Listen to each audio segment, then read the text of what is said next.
Bom, na verdade, não comecei a ler muito cedo. Assim, na minha casa não tinha muitos livros, né? Meus pais, nem meu pai nem minha mãe são leitores.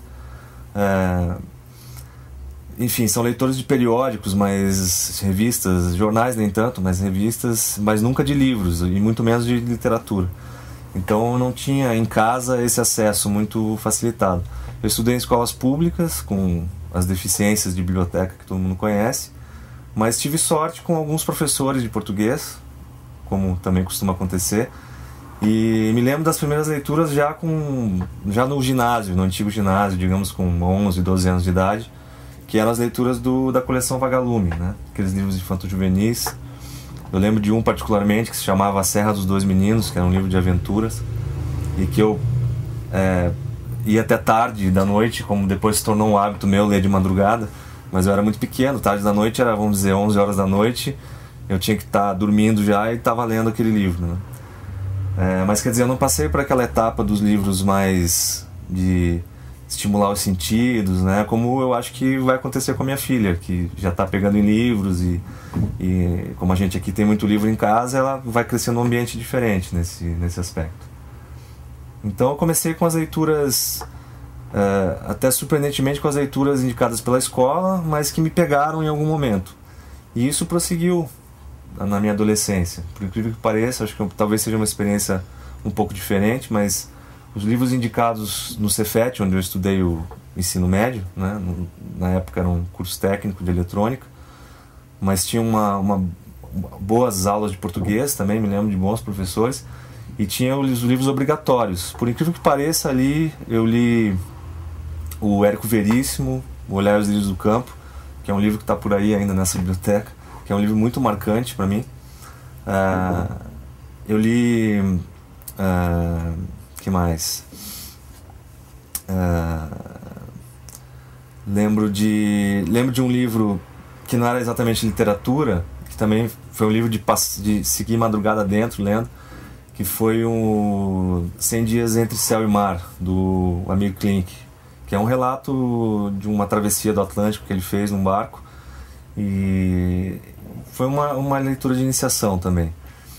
E na literatura eu tenho uma lembrança bastante forte dos livros que eu precisei ler para o vestibular, que também costumam ser o terror, né, de muita gente, mas que alguns me pegaram. Entre eles um livro do Cristóvão Teza, que foi o Juliano Pavolini.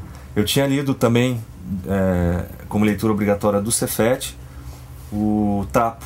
Foram 2 livros de literatura contemporânea que me marcaram bastante. O Cristóvão viria a ser meu professor na faculdade, e essa é uma outra etapa, então, em que eu entrei. A universidade me abriu muito a cabeça para a leitura, definitivamente ali com as aulas do Cristóvão, do Paulo Venturelli, que foram meus professores de língua portuguesa na faculdade. Eu comecei a me interessar muito mais por literatura. Nesse momento eu comecei a ler clássicos. O Cristóvão tinha uma lista que misturava grandes autores contemporâneos e grandes autores clássicos, e que ele passava no início do ano para a gente escolher um livro que lá pelo segundo semestre a gente iria apresentar em sala, como a gente quisesse, né? E essa lista que eu guardo até hoje também, inclusive para ver o que é que ainda me falta ler daquela lista que ele indicava 15 anos atrás, né? É uma experiência interessante se olhar para aqueles livros todos que eram um grande mistério para mim quando a lista chegou na minha mão, e que aos poucos eu estou vencendo, né? Ao longo dos anos eu estou vencendo a lista. E ali, naquela lista, eu encontrei diversos livros que me marcaram também. O livro que eu apresentei foi um livro do Érico Veríssimo, falando pela segunda vez esse autor, que foi o Incidente em Antares. Então, por aí que eu comecei a ler literatura. Claro que a universidade ela exige outras leituras, né, de não ficção, como eu fiz jornalismo, então é uma carreira que exige muita leitura, exige uma boa formação, né, e boa formação a gente só consegue com leitura. Realmente, isso é comprovado, né? Você pode ter muita informação com os outros meios. Você pode ter muita informação assistindo filmes, navegando na internet, escutando rádio, enfim, de várias maneiras, mas acho que formação você só consegue com leitura. E a minha formação na área de humanas, no curso de jornalismo, ela foi muito eclética, porque o curso de comunicação ele não se concentra numa área das humanas. Você precisa de uma formação ao mesmo tempo em filosofia, em sociologia, em história, em literatura, além de aprender a parte técnica para ser jornalista, né? Como escrever para jornal, para revista, para televisão. Mas enfim, essas outras disciplinas que vêm no curso, como eu falei, elas também me iniciaram na leitura de outras coisas mais teóricas, na não ficção. E, sobretudo, para quem tem interesse nessa área, como eu tinha verdadeira paixão naquela época pelo jornalismo, você tem a oportunidade de ler o que os jornalistas escrevem em livro também, que é muito interessante. Tem aquilo que é perecível, né, que é o jornal, a revista, o jornal do dia, a revista da semana, mas tem aquilo que se transforma em livro, né? Por exemplo, as coletâneas de crônicas, né?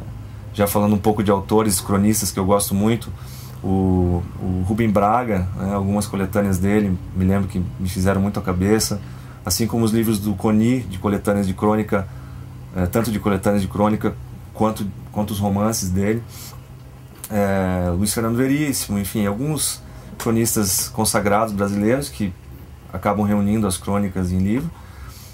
Mais recentemente o Antônio Prata, que é um autor de 32 anos, que escreve em jornal, mas que já tem uma coletânea chamada Meio Intelectual, Meio de Esquerda, que eu acabei de ler, inclusive. Enfim, eu gosto muito de cronistas também. E os grandes repórteres que, além de trabalhar em jornal, volta e meia se dedicam a um grande tema, escrevem um grande livro sobre um assunto que eles investigam, ou uma grande biografia. Na época que eu estava na faculdade, eu li pelo menos duas que me marcaram muito, que foram o Chateau, Rei do Brasil, sobre o Assis Chateaubriand, que foi o jornalista que trouxe a televisão para o Brasil, essa biografia do Fernando Moraes, e a biografia do Garrincha, A Estrela Solitária, do Rui Castro. Na época era um momento de efervescência assim, desse gênero que é a biografia no Brasil, surgindo esses autores, Rui Castro, Fernando Moraes, e eram livros imensos, de 600, 700 páginas, mas que eu lia com muito prazer. Um deles, voltando às minhas aulas com o Cristóvão, um deles, o Chateau, foi mencionado pela primeira vez numa aula também de português. O professor Cristóvão Teza chegou na sala e disse: eu estou lendo a biografia Chateau, Rei do Brasil, é muito boa de ler. Aliás, ele já tinha lido, e eu lembro bem que ele disse assim: é um livro de 700 páginas, mas é tão gostoso de ler que em 3 noites eu terminei, né? E todo mundo ficou muito impressionado. Nossa, né? Como ele lê muito e lê rápido. E esse tipo de coisa é que vai atraindo para o universo da leitura, dos livros, que, como eu falei, são fundamentais para a formação. Bom, e atualmente, além de ler jornais diariamente, é uma coisa que eu acho que também indica caminhos, né? Como eu disse, não chega a ser uma leitura de formação, mas é um bom início de dia para a leitura, vamos dizer, o jornal. E de alguns outros periódicos, de alguns outros blogs. Acho que a internet também tem muita coisa interessante para se ler. Mas atualmente, nos livros, eu gosto muito de literatura brasileira. Por incrível que pareça, eu tenho uma formação em literatura inglesa, que foi tema do meu mestrado e tudo mais. Mas eu diria que eu acho que eu tenho mais leitura de autores brasileiros contemporâneos do que estrangeiros, ou ingleses, americanos, que eu também gosto, mas eu acho que eu tenho mais leitura até de autores brasileiros contemporâneos. Dentre eles, eu gosto muito do Cristóvão Teza, não posso deixar de mencionar, né? Especialmente de 2 livros recentes dele, O Fotógrafo, de 2004, e O Filho Eterno, de 2007. E junto com o Cristóvão, outros nomes. Acho que se destacaria mais é o Bernardo Carvalho. Eu gosto muito desse romancista brasileiro. Além de Milton Atum, eu achei o último livro do Chico Buarque de Holanda muito bom, chama Leite Derramado. Milton Atum, que eu falei antes, é um autor amazonense, né, que situa suas histórias na Amazônia. É uma região onde eu morei. Eu acho que isso é importante mencionar, porque você acaba tendo um pouco a ligação do espaço onde você viveu, nasceu e foi criado, com o espaço que é representado na literatura de alguns autores, né? A ligação com a literatura do Cristóvão Teza é um pouco por isso, porque as histórias se passam em Curitiba, e por causa do Milton, com os livros do Milton Atum, é porque as histórias dele se passam na Amazônia, uma região onde eu vivi também.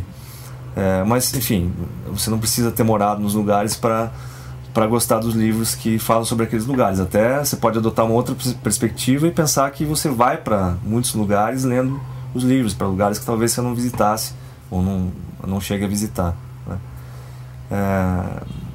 Quem mais? Eu gosto muito de uma autora chamada Adriana Lisboa também, que lançou recentemente um livro chamado Azul Corvo. Esse livro tem uma coisa diferente, porque fala de uma menina que é obrigada a migrar para os Estados Unidos depois da morte da mãe dela, e em busca do pai biológico dela, que ela nunca conheceu, e acaba vivendo lá com um brasileiro que conheceu a mãe dela muitos anos antes e que é um imigrante brasileiro. Então trata de questões atuais. Eu acho que isso é uma coisa muito interessante da literatura contemporânea. Ela te dá uma noção de mundo muito completa, né?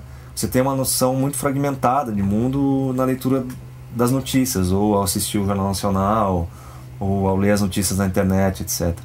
A literatura, ela meio que condensa determinados momentos e te ajuda a entender o mundo, no caso da literatura contemporânea, o mundo contemporâneo. Até por isso eu gosto de autores estrangeiros que refletem sobre o mundo atual, né? Entre eles eu citaria o Ian McEwan, que é um autor americano, um autor inglês, e o Philip Roth, que é um autor americano. Esses dois, assim, eu acho que são fundamentais no mundo de língua inglesa. O que mais? Bom, aí eu tenho uma outra atividade, que é a atividade de tradutor, né, que me proporciona um tipo de leitura diferente, que é a leitura do livro à medida que eu passo o original, no caso em inglês, que é a língua que eu traduzo, para o português. É uma experiência diferente de leitura, e eu chamo mesmo uma experiência de leitura isso. É uma experiência de leitura muito aprofundada, no detalhe. Claro que nem todo mundo, ou melhor, quem não é tradutor talvez não chegue a ter essa experiência, mas que para mim é muito recompensadora. Eu dificilmente leio os livros que eu vou traduzir antes de traduzi-los, então eu não sei o que vem pela frente. É mais ou menos como qualquer leitor, só que a diferença é que enquanto um leitor avança uma página por minuto, não sei se ele lê muito rápido, ou uma página a cada 2, 3 minutos, eu avanço uma página a cada meia hora, porque eu estou reescrevendo aquela página em português, né? Então, como eu disse, é uma leitura no detalhe. E outra coisa, me proporciona, em geral, porque é o que eu traduzo em geral, me proporciona ler os livros de autores estrangeiros de língua inglesa antes de todo mundo, né? Porque eu sou o primeiro, teoricamente no Brasil, o primeiro a ler, ou pelo menos a ler em tanto detalhe, porque eu estou justamente vertendo para o português antes de sair pela editora, para que o público brasileiro possa ler em português.